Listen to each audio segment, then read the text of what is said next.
Jackson had been holding a bullet in his chest, just a few inches from his heart, since engaging in a duel in 1806. You might think Jackson got the worst side of it, but his opponent, Charles Dickinson, was actually killed in that engagement.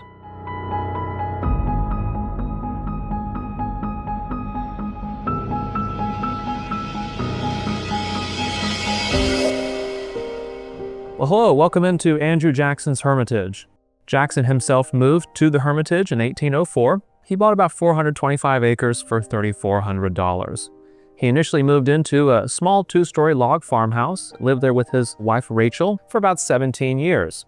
Once Jackson went off and fought in the Battle of New Orleans, his social standing went up by quite a bit, and he understood he needed a house to match that new standing. So in 1821, he constructed an initial brick house here, but 3 years later, it burned.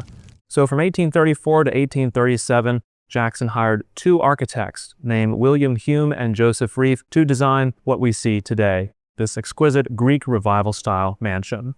We likely would not see any of the Jackson family members first. Rather, we'd probably meet an enslaved woman named Hannah. She would delegate us to one of these blue chairs here, where we could take a moment to sit and admire this brilliant, mass-produced printed wallpaper made by the Dufour Company in France. And this is original to the home, hung in 1837. Now follows a story called The Adventures of Telemachus. Telemachus is seen in several of these narrative panels in a red toga next to his bearded friend, Mentor. And Mentor is the guy who's the hero of this story. He's giving out all this advice on what good leaders should rule like. They should be people with good morals, good integrity. They shouldn't tax the poor too heavily. So Jackson really vibed with the story, you could say, because he was ruling as the people commanded. He's the people's president, right? The first populist and creator of the Democratic Party. He really loved this wallpaper so much, he ordered it on 3 separate occasions.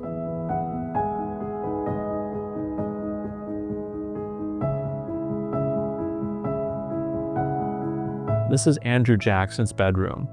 And it's in this room, in this bed, that he died on June 8, 1845 at the age of 78.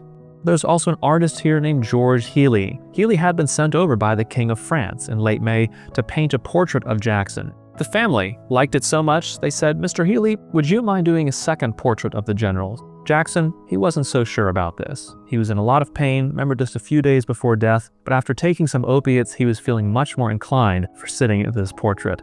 And sit for it he did, and it still hangs right now between the 2 windows of this space. Jackson's last portrait, and by his own words, it was his favorite likeness.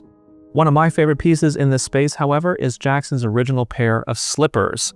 They're about size 7.5 by today's standards. And remember, Jackson was 6'1", about 145 pounds at the time of the Battle of New Orleans, so indeed they are quite small feet. A really incredible artifact. This is Andrew Jackson's library, the political hub of the household, even into Jackson's retirement. There's over 750 books. Charles Dickens, even William Shakespeare, Nathaniel Hawthorne, Edgar Allan Poe. And it was also in this space that Jackson would engage in several important meetings. One of the most important was with a man nicknamed Young Hickory. He was a protege of Jackson's, and it was Jackson's goal to bring him into this very room and convince Young Hickory to run for the presidency. He would run. He'd become our 11th president. His name, James K. Polk. It's said that Jackson welcomed no less than 20 people to his table every night, and most of those need a place to stay, because we're about 3 to 4 hours outside of the city of Nashville, so they could have stayed in this room all bunked up together.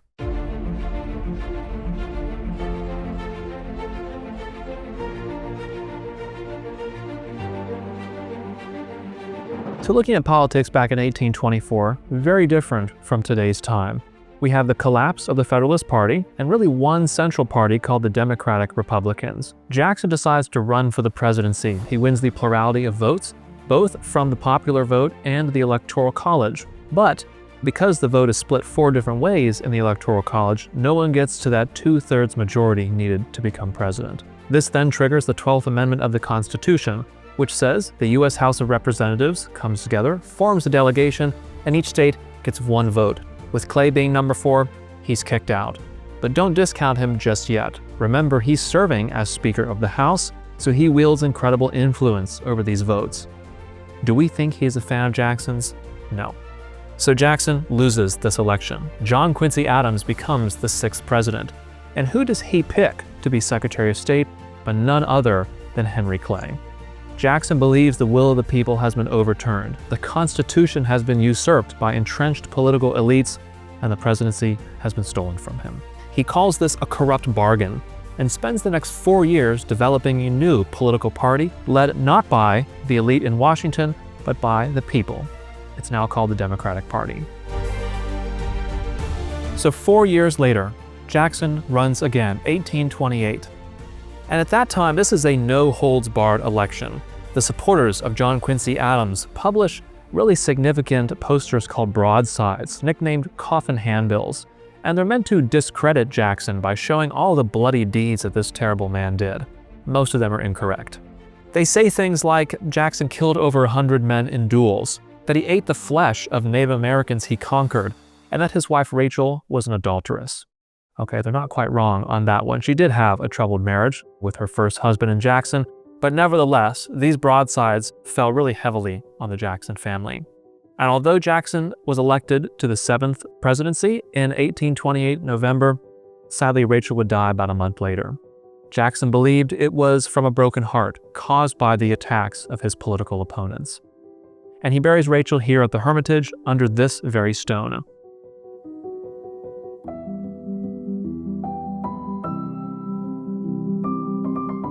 Jackson said at her funeral, "May God Almighty forgive her murderers. I never can." And it's true, he never did. So for the rest of his life, Jackson would not court nor marry again. Jackson is quite infamous as a duelist, but really we can only point to 2 duels that he was ever involved in. The first was in 1788 with a fellow attorney named Waitstill Avery. It's said that Avery had publicly humiliated Jackson in a court, so he challenged Avery to a duel. This is really central to preserving Southern honor, both familial and personal honor at this time. So both men met on that field of honor, but rather than shooting at one another, they both fired into the air. Jackson is more famous for an even more infamous duel that occurred in 1806 between him and a man named Charles Dickinson. Dickinson was a well-known shot, quite an expert pistol man around Nashville. This thing started when Jackson was going to pit his thoroughbred racehorse against Dickinson's father-in-law. In defense of his father-in-law's honor, Charles Dickinson challenged Jackson to that duel. Dickinson fires first. Jackson doesn't move. Dickinson believes that he's totally missed his shot. Jackson then pulls the trigger, he fires, the bullet strikes Dickinson in the abdomen, killing him later that day from blood loss. In reality, Dickinson had hit Jackson. The bullet was lodged just a few inches from his heart, behind his rib cage. Doctors saw to it that Jackson was tended to. It's said that he even bled through a mattress while recovering, but the bullet was too close to his heart, so it remained inside Jackson up until his death in 1845.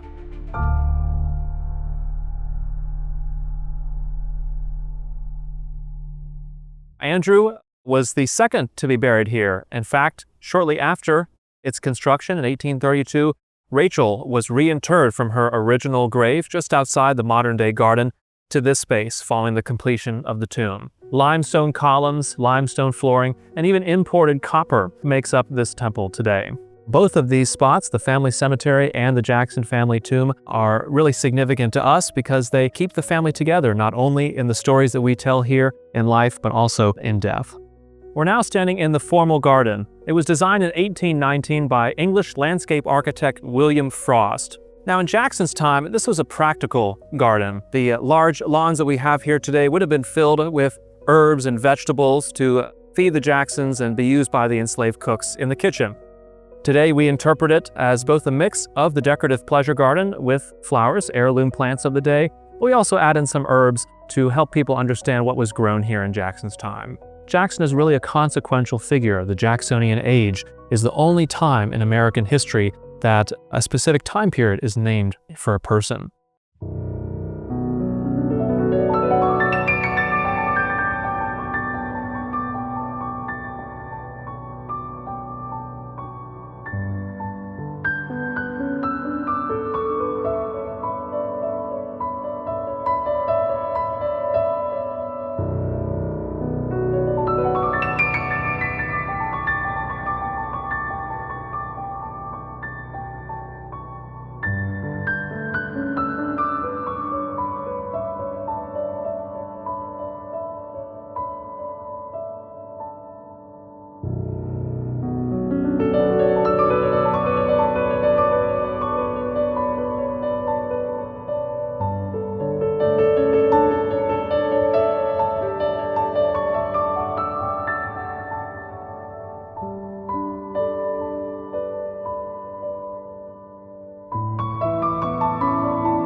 We hope you've enjoyed this visit, and we hope that you'll come see us in person here at Andrew Jackson's Hermitage.